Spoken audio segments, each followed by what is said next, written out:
내부회계 관리 제도는 내부 통제라는 개념에서부터 시작됩니다.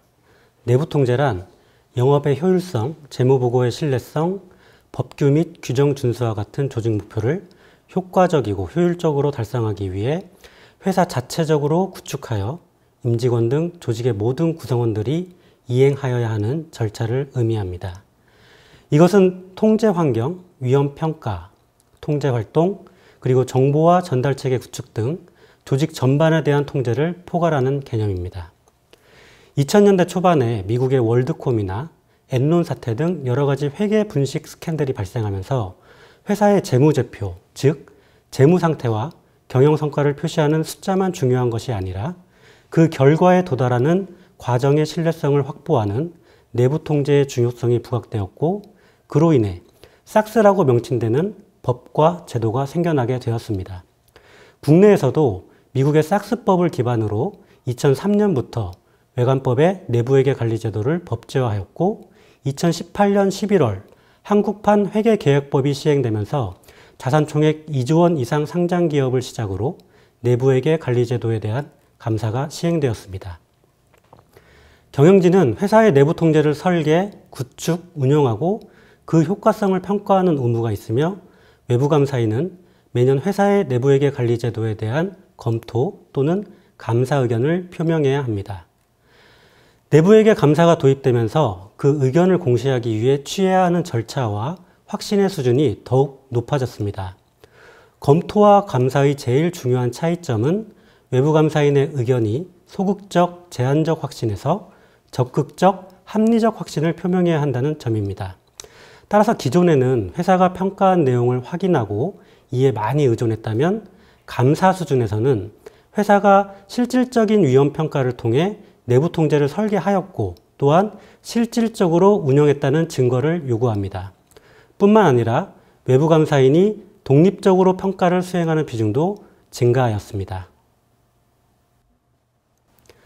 내부회계 관리 제도는 회계라는 단어 때문에 회계팀에서 담당하는 업무라고 많이들 생각하십니다.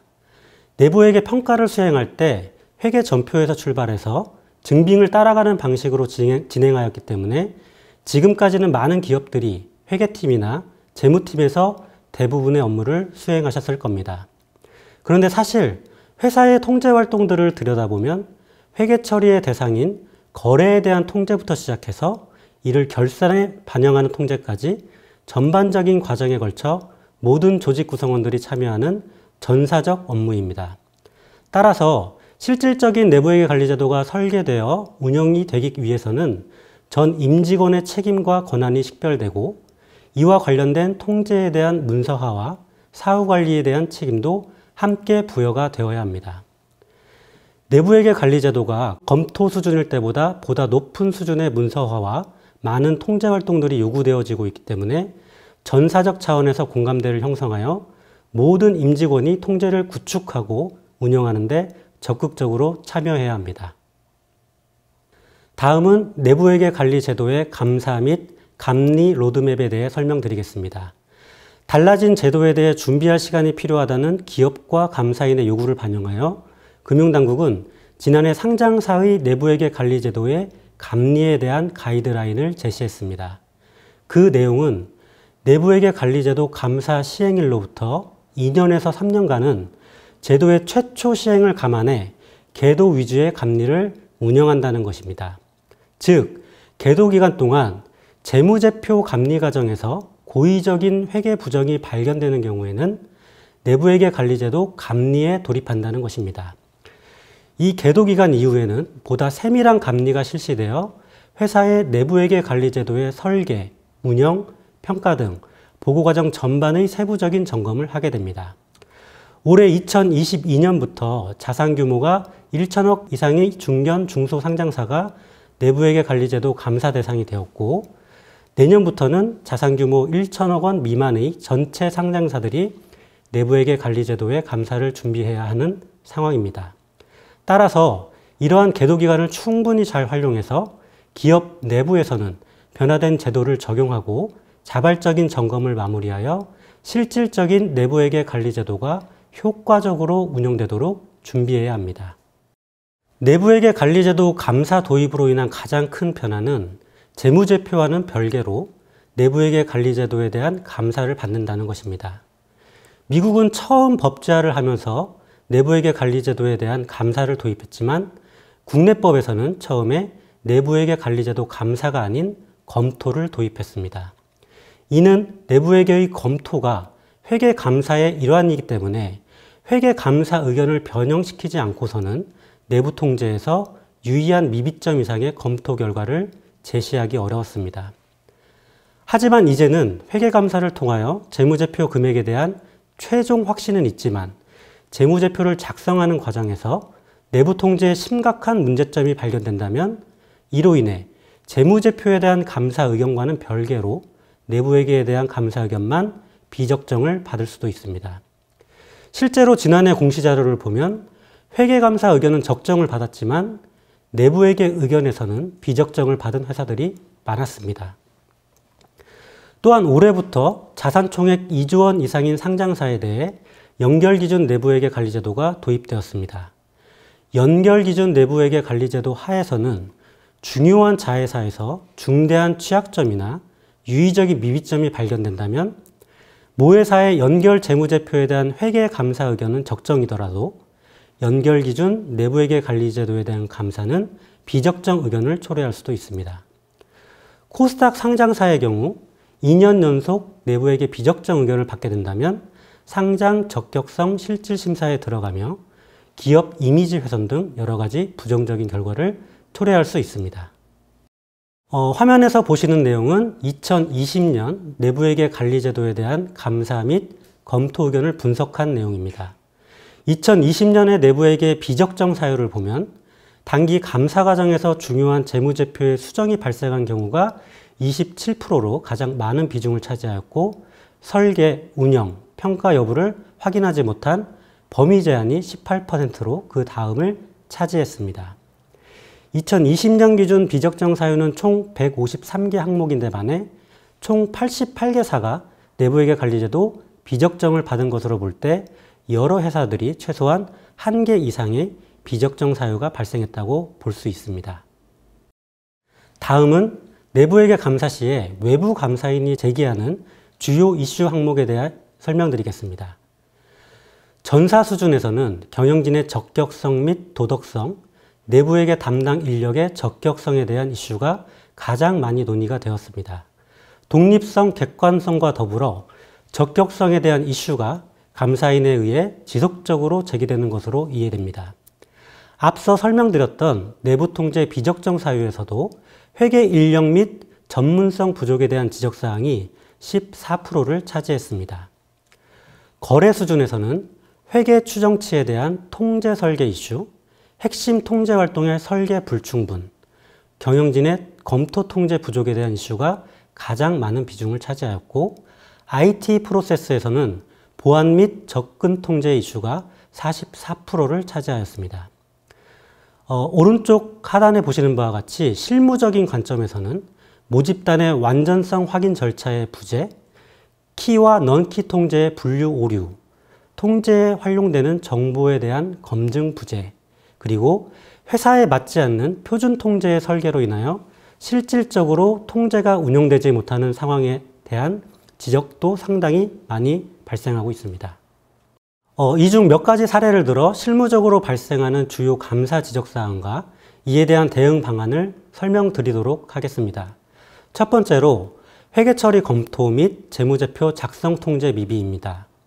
이러한 이슈는 주로 감사 과정에서 단기 재무제표에 대한 유의적인 수정사항이 발생하거나 전기 재무제표의 제작성이 이루어질 때 발생합니다. 이러한 사건은 내부 통제에 중대한 취약점이 있다는 직접적인 증거로 해석됩니다.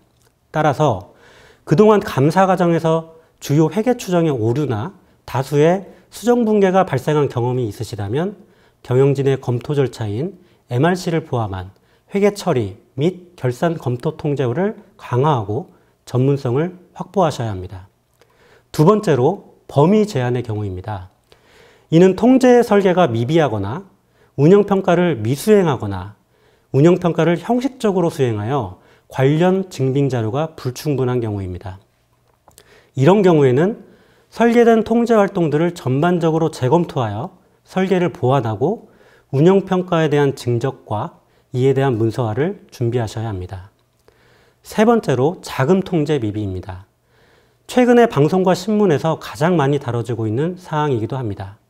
자금의 대여나 지급 거래가 정해진 절차에 따른 적정성 검토 없이 이루어지거나 비경상적이고 이례적인 자금 거래가 집행되는 과정에서 정결 규정에 따른 승인 절차 없이 불투명한 방식으로 처리되는 경우를 포함합니다. 자금의 경우 업무 부장과 권한 관리를 포함하여 엄격한 통제 활동을 설계하셔야 합니다. 마지막으로 경영진의 부적절한 행위 또는 태만으로 명문화된 절차 없이 고위 경영진이 자의적이고 불투명하게 의사결정을 수행하거나 부적절한 행위를 하는 경우입니다. 이 경우에는 이사회와 감사 또는 감사위원회의 활발한 감독 기능이 수반되어야 하며 조직 내 여러 구성원의 의견을 나눌 수 있는 간담회나 내부 고발 제도의 활성화도 방법이 될 수 있습니다. 경영진의 검토 통제를 의미하는 MRC에 대해서 보충 설명드리겠습니다. MRC는 외부 감사인이 중점적으로 보는 사항 중 하나로 내부회계 관점에서는 주관적이고 복잡한 판단이 필요하여 경영진 주장의 왜곡 표시 위험이 높아서 책임있는 상급자의 검토를 요하는 통제라고 명시하고 있습니다.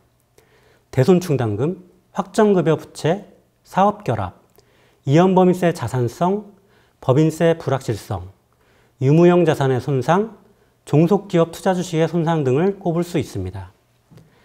MRC는 외부 감사인과 충분한 협의를 통해 그 적용 범위, 수행 방법 등을 설계하여야 하며 실무적으로는 복잡한 통제 증거 문서화 등의 어려움이 존재하기 때문에 발생 가능한 위험에 대응할 수 있는 수행 가능한 통제 수준을 충분히 검토하여 비용과 효익 관점에서 설계하고 운영하여야 합니다. 다시 말하면 회사에 최적화된 효율적인 MRC 범위와 실무적으로 적용 가능한 검토 절차의 설계가 필요하다는 의미입니다.